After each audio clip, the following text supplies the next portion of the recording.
अस्सलाम वालेकुम मेरे समझदार पाकिस्तानियों। मेरा नाम रेहान तारिक है और आप मेरा यूट्यूब चैनल और फेसबुक पेज देख रहे हैं। करोड़ा दरूद आका दो जहां नबी मेहरबान मोहम्मद मुस्तफ़ा सल्लल्लाहु अलैहि वसल्लम पर। इस और इस उम्मीद के साथ इस व्लॉग का आगाज करते हैं कि अल्लाह रब्बुल इज़्ज़त इस मुल्क के फैसला साजों के दिलों में समझदार पाकिस्तानियों के लिए नरमी पैदा कर दे। वो मुल्क जहां सियासी मुखालिफिन को सियासी मुखालिफ नहीं, पॉलिटिकल अपोनेंट नहीं, बल्कि मॉर्टल एनिमी समझा जाए। वो मुल्क जहां पर सियासी मुखालिफिन को पकड़ पकड़ कर जेलों में डाला जाए, कैद तन्हाई में रखा जाए और ऐसे लोगों की तादाद सैकड़ों नहीं बल्कि हजारों में हो। वो मुल्क जहां पर अपने सियासी मुखालिफ को इक्तदार में आने के बाद नजरबंद किया जाए और जब आपका सियासी मुखालिफ इक्तदार में आए तो आपको नजरबंद कर दे। वहां की अवाम के सब्र का पैमाना लबरेज होने लगता है और एक दिन आता है कि अवाम वहां की हुकूमतों, वहां की law enforcement agencies irrespective of the fact कि वो पुलिस है या कोई और कानून नाफिज करने वाला इदारा है, वो वहां की फौज है, वो आंखों में आंखें डालकर खड़े हो जाते हैं। क्योंकि शरीफ आदमी को जब टेस्ट किया जाता है, जब वो बदमाशी पे उतरता है तो फिर उससे बड़ा बदमाश कोई नहीं होता है। वो तोपों और टैंकों का सामना करने के लिए सीना सपर होते हैं, वो सीने पे गोली खाते हैं।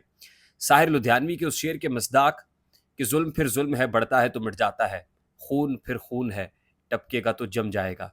वो अपने हाथों में उन तोपों और टैंकों का सामना करने के लिए पत्थर थामते हैं और कहते हैं कि मेरे तन के जख्म नगे नभी, मेरी आंख में अभी नूर है, मेरे बाजुओं पे निगाह कर, जो गुरूर था वो गुरूर है। तुझे नाज जोशे गजन पे है, मुझे नाज अपने बदन पे है और यही नामा बर है बहार का जो गुलाब मेरे कफन पे है। अगर ऐसी सूरत हाल ममलिकत खुदादाद पाकिस्तान में बन जाए तो खुदा ना करे मेरे मुंह में खाक। इस वक्त ऐसी ही सिचुएशन मशरकी पाकिस्तान में बनी हुई है। बांग्लादेश 50 साल बाद टूट रहा है, मुझे कहने दीजिए। आज बांग्लादेश के स्टेट मीडिया को वहां के हेडक्वार्टर पे ढाका में आग लगाई गई, लोगों को वहां पर नजरबंद किया गया, वहां पर लोगों को महबूस रखा गया और ये कोई और नहीं कर रहा बल्कि बांग्लादेश के कॉलेजेस और यूनिवर्सिटीज के स्टूडेंट सड़कों पे हैं, अपने राइट्स मांग रहे हैं, कह रहे हैं हक मांगना तौहीन है, हक छीन लिया जाए। बांग्लादेश की वजीर आजम को कौम से खिताब करना पड़ता है और कहना पड़ता है कि जिन लोगों ने निहत्ते लोगों को कत्ल किया है, शहीद किया है, 6 लाशें गई हैं, ये हुआ क्या है, मैं आपके सामने तमाम तो details minute by minute detail आपके सामने रखूंगा। कहना पड़ता है कि उन लोगों को करार वाकई सजा मिलेगी, मंतकी अंजाम तक पहुंचाया जाएगा। इस वक्त बांग्लादेश के बेदार ज़मीर तलबा, मुझे कहने दीजिए कि ये बेदार ज़मीर लोग हैं और बेदार हो ज़मीर तो हो जाए सवेरा। जब ज़मीर जागता है तो अंधेरे उजालों में बदलने लगते हैं, वहाँ ज़ुल्मतें पुरनूर हो जाती हैं, उजाले बन जाते हैं। और यही हुआ है। बांग्लादेश की ढाका यूनिवर्सिटी से शुरू होने वाला जो प्रोटेस्ट है, वो बांग्लादेश के कोने-कोने में फैल रहा है, कोने-कोने में फैल रहा है। वो नॉर्थ ईस्टर्न पार्ट हो, वो सेंट्रल पार्ट हो, कैपिटल हो, ईस्ट हो, हर जगह पर आवाज़ें बुलंद हो रही हैं, अपने हक की आवाज़ बुलंद की जा रही है। और हुआ क्या है? बेसिकली मैं सबसे पहले आपके सामने रख दूँ, जो पिक्चर मैंने पेंट की है, कि जब वन पार्टी रूल हो और एक जमात ये समझे कि इक़्तिदार पे सिर्फ़ उसका हक है और ऑपोज़िशन को ख़त्म कर दिया जाए। जब वो कहे कि ऑपोज़िशन प्रैक्टिकली होनी ही नहीं चाहिए।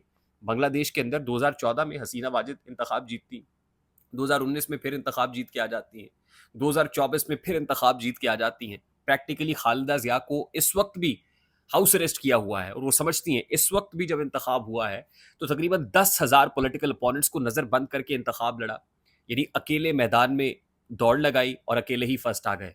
ये वो सूरत हाल है। माना कि हसीना वाजिद ने जो अपने अपने दौर के अंदर बांग्लादेश में इकोनॉमिक रिफॉर्म्स की हैं, बांग्लादेश को बेहतर किया है, बट एट व्हाट कॉस्ट? आज वो कॉस्ट लोग पे कर रहे हैं। बांग्लादेश के स्टूडेंट्स कोटा रिफॉर्म्स के अगेंस्ट एहतजाज कर रहे हैं। कोटा रिफॉर्म्स, असल में ये जो कोटा रिफॉर्म्स हैं या जो कोटा सिस्टम है बांग्लादेश में, जो सिविल सर्वेंट्स के लिए, अ, मुलाजमतों के लिए, सरकारी मुलाजमतों के लिए कोटा मख्तस है। बांग्लादेश के अंदर रूल ये है कि 56% of the vacancies are reserved. ये 56% वेकेंसीज किसके लिए रिजर्व है? सरकार में मुलाजमतों के लिए। 1% वहां के डिसेबल लोगों के लिए, 5% वहां की खवातीन के लिए, 10% वहां के फार फ्लंग एरियाज में रहने वालों के लिए और 30% फ्रीडम फाइटर्स के लिए। 1972 में जो कोटा सिस्टम शेख मुजीबुर रहमान ने मुतारिफ कराया था और उस वक्त 30% फ्रीडम फाइटर्स, वो लोग जो पाकिस्तान से आज़ादी हासिल करने के लिए, वो समझते हैं कि पाकिस्तान के अगेंस्ट जिन्होंने जद्दोजहद की थी, जो लड़े थे और पाकिस्तान से आज़ाद हुए थे, उनके लिए 30% मख्तस कर दिया था। 1972 में जो कोटा मख्तस हुआ, आज तक वो कोटा सिस्टम चल रहा है और उन फ्रीडम फाइटर्स के बच्चों आगे से उनकी जनरेशन नस्ल दर नस्ल वो कोटा चल रहा है और ये सिर्फ उनके लिए मख्तस है। और जो वैकेंसी रूल है, वैकेंसी रूल के मुताबिक अगर कोटा सिस्टम के अंदर कोई शख्स इम्तिहान देकर फेल भी हो जाता है तो वो वैकेंसी अपनी जगह पर बरकरार रहती है। उसको फिल करने के लिए जो rest of the general population है, यानी 56% सीटें तो रिजर्व हैं और बाकी जो 44% है वो जनरल पॉपुलेशन के लिए। अगर वो वैकेंसी खाली भी हो जाती है तो जनरल पॉपुलेशन में से कोई आके उस सीट को फिल नहीं कर सकता।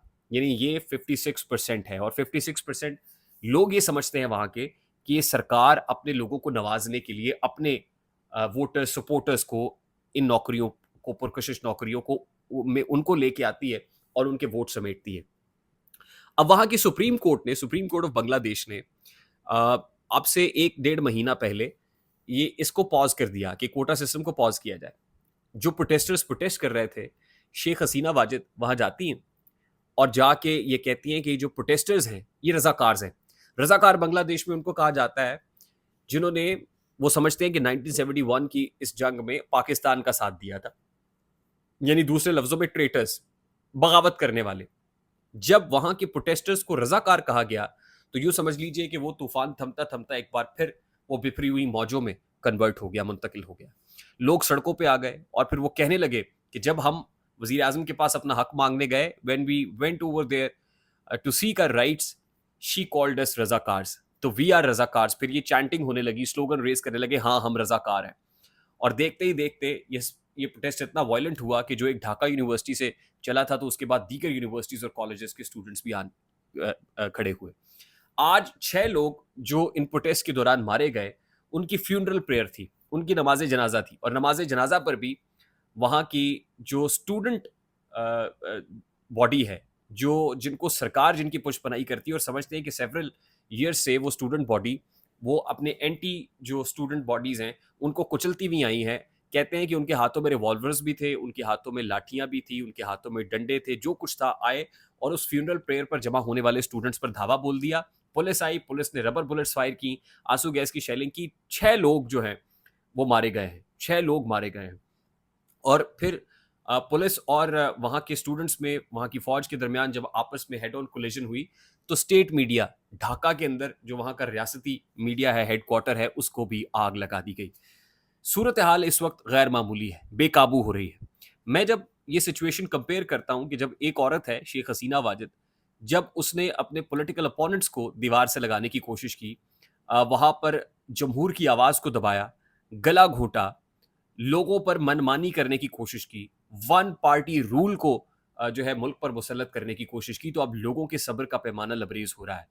पाकिस्तान में क्या हो रहा है? पाकिस्तान में भी एक पार्टी है जो ताकतवर है, ताकतवर, और वो अगर इसी तरह से अपनी मनचाही हुकूमतें कायम करते रहेंगे, ऑपोजिशन का गला घूंटते रहेंगे और प्रैक्टिकली ये समझेंगे कि ऑपोजिशन को दीवार से लगा के हम अकेले रेस में दौड़े और जीत जाएं, तो यकीनन फिर खुदा की लाठी बड़ी बेआवाज़ है।